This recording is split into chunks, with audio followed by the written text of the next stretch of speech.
मित्रांनो, आपण लोकसभेसाठी स्वतः मतदान करतो, पण राज्यसभेसाठी खासदार नेमके कसे निवडली जातात हे गणित खूप तांत्रिक वाटत असलं तरी आज आपण अगदी सोप्या भाषेत समजून घेऊया।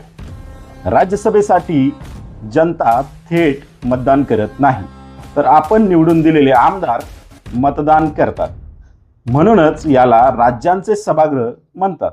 इथे प्रत्येक आमदाराला उमेदवाराच्या नावासमोर 1, 2, 3 असा पसंतीक्रम नोंदवावा लागतो। आता मुख्य प्रश्न म्हणजे निवडून येण्यासाठी नक्की किती मतं लागतात। महाराष्ट्रात विधानसभेच्या 288 जागा आहेत आणि 7 जागांसाठी निवडणूक होत आहे।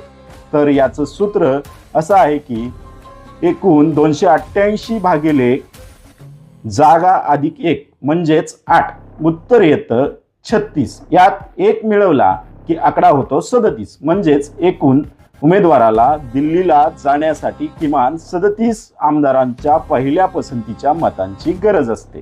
ज्या पक्षाकडे जास्त आमदार त्यांचे जास्त खासदार निवडून येतात।